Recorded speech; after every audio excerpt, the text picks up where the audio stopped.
ಸ್ವಂತ ನಿವೇಶನ ಮನೆ ಇಲ್ಲದವರು ಸರ್ಕಾರದಿಂದ ಸೂರು ಸಿಗುತ್ತೆ ಅನ್ನೋ ವಿಶ್ವಾಸದಲ್ಲಿದ್ದ ಕುಟುಂಬಗಳ ನಿರೀಕ್ಷೆ ಹುಸಿಯಾಗಿದೆ. ದಕ್ಷಿಣ ಕನ್ನಡ ಜಿಲ್ಲೆಯ ಬಹುತೇಕ ಎಲ್ಲ ತಾಲೂಕಿನ ಬಡ ಕುಟುಂಬಗಳು ನಿವೇಶನಕ್ಕಾಗಿ 10 ವರ್ಷಗಳಿಂದ ಕಾಯ್ತಾ ಇವೆ.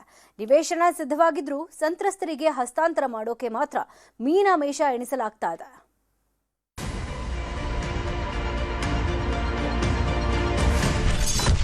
ಒಂದಲ್ಲ ಎರಡಲ್ಲ 300ಕ್ಕೂ ಹೆಚ್ಚು ಅರ್ಜಿಗಳು ಬಾಕಿ. ವಸತಿ ಯೋಜನೆಗಾಗಿ ಗ್ರಾಮಸ್ಥರ ಪರದಾಟ. ರಾಜ್ಯ ಸರ್ಕಾರದಿಂದ ನೀಡಲಾಗೋ ಎಲ್ಲಾ ವಸತಿ ಯೋಜನೆಗಳಿಗೆ ತಡೆ ನೀಡಲಾಗಿದೆ. ವಸತಿ ಮತ್ತು ನಿವೇಶನ ಹಂಚಿಕೆ ಪ್ರಕ್ರಿಯೆಗಳು ವಿಳಂಬವಾಗ್ತಾ ಇವೆ. ತಮಗೂ ಸ್ವಂತ ಮನೆ ನಿವೇಶನ ಸಿಗಬೇಕು ಅಂತ ಸರ್ಕಾರದ ಮುಂದೆ ಅರ್ಜಿ ಸಲ್ಲಿಸಿರುವಂತಹ ಕುಟುಂಬಗಳು ಇಂದು ಸಿಗುತ್ತೆ ನಾಳೆ ಸಿಗುತ್ತೆ ಅನ್ನೋ ನಿರೀಕ್ಷೆಗಳನ್ನ ಇಟ್ಟುಕೊಂಡಿದ್ದಾರೆ. ಆದರೆ ಇದುವರೆಗೂ ಸ್ವಂತ ಸೂರು ಸಿಕ್ಕಿಲ್ಲ. ದಕ್ಷಿಣ ಕನ್ನಡ ಜಿಲ್ಲೆ ಪುತ್ತೂರು ಹೊರತುಪಡಿಸಿ ಉಳಿದ ಯಾವ ತಾಲೂಕುಗಳಿಗೂ ಕೂಡ ಸರ್ಕಾರದಿಂದ ಒಂದೇ ಒಂದು ಮನೆ ಸಿಕ್ಕಿಲ್ಲ. ಒಂದೊಂದು ಗ್ರಾಮ ಪಂಚಾಯಿತಿಯಲ್ಲಿ 300ಕ್ಕೂ ಹೆಚ್ಚು ಅರ್ಜಿಗಳು ಬಾಕಿ ಉಳಿದಿವೆ.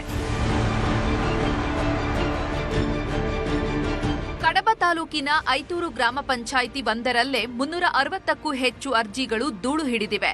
ನಿವೇಶನ ಮಂಜೂರಿಗಾಗಿ ಕಳೆದ 10 ವರ್ಷಗಳಿಂದ ಬಡ ಕುಟುಂಬಗಳು ಕಾಯ್ತಾ ಇವೆ. ಭಾರೀ ಮಳೆಯಿಂದಾಗಿ ಬಡ ಕುಟುಂಬಗಳ ಮನೆಗಳು ಇಂದೋ ನಾಳೆಯೋ ಬೀಳೋ ಸ್ಥಿತಿಯಲ್ಲಿವೆ. ತಮಗೆ ಒಂದು ನಿವೇಶನ ಮತ್ತು ಸೂರು ನೀಡುವಂತೆ ಗ್ರಾಮ ಪಂಚಾಯಿತಿಗೆ ನಿರಂತರವಾಗಿ ಅರ್ಜಿ ಸಲ್ಲಿಸ್ತಾ ಇದ್ರು 10 ವರ್ಷ ಕಳೆದರೂ ನಿವೇಶನ ಭಾಗ್ಯ ಸಿಕ್ಕಿಲ್ಲ.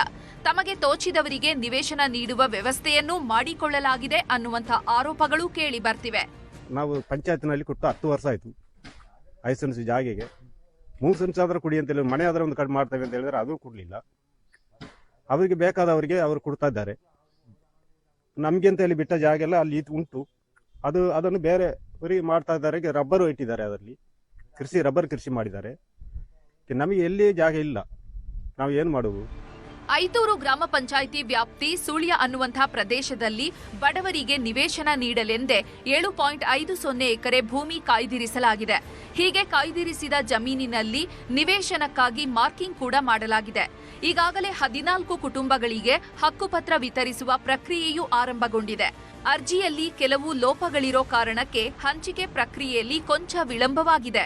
ನಿವೇಶನ ಹಂಚುವ ಬಗ್ಗೆ ಕಡಬ ತಾಲೂಕಿನ ಐತೂರು ಗ್ರಾಮ ಪಂಚಾಯತಿ ವ್ಯಾಪ್ತಿಯ ಸುಳ್ಯ ಎಂಬಲ್ಲಿ ಸುಮಾರು 7 ಎಕರೆ ಜಾಗ ಈಗಾಗಲೇ ನಿಗದಿಪಡಿಸಲಾಗಿದೆ ಮತ್ತು ವಸತಿ ರೈತರ ಪಟ್ಟಿ ಈಗಾಗಲೇ ಫೈನಲ್ ಆಗಿಲ್ಲ. ಆ ನಿಟ್ಟಿನಲ್ಲಿ ಸ್ವಲ್ಪ ಪೆಂಡಿಂಗ್ ಆಗಿದೆ. ನಮ್ಮ ವಸತಿ ರೈತರ ಪಟ್ಟಿಯನ್ನು ಫೈನಲ್ ಮಾಡಿ ಅದಕ್ಕೆ ಏನೆಲ್ಲ ದಾಖಲೆಗಳನ್ನು ಪಡ್ಕೊಂಡು ಅವರಿಗೆ ಹಂಚಲಿಕ್ಕೆ ವ್ಯವಸ್ಥೆ ಮಾಡ್ತೇವೆ. ನಿವೇಶನಕ್ಕಾಗಿ ಕಳೆದ 10 ರಿಂದ 15 ವರ್ಷಗಳಿಂದ ಕಾಯ್ತಾ ಇರೋ ಬಡ ಕುಟುಂಬಗಳಿಗೆ ಈ ತನಕವೂ ನ್ಯಾಯ ಸಿಕ್ಕಿಲ್ಲ. ಇದೇ ರೀತಿಯ ವಿಳಂಬ ಧೋರಣೆ ಮುಂದುವರಿದಲ್ಲಿ 100 ಕುಟುಂಬಗಳು ಬೀದಿ ಪಾಲಾಗೋ ಸಾಧ್ಯತೆಗಳು ಹೆಚ್ಚಾಗಿವೆ. ಅಜಿತ್ ಕುಮಾರ್, ನ್ಯೂಸ್ 18 ಪುತ್ತೂರು.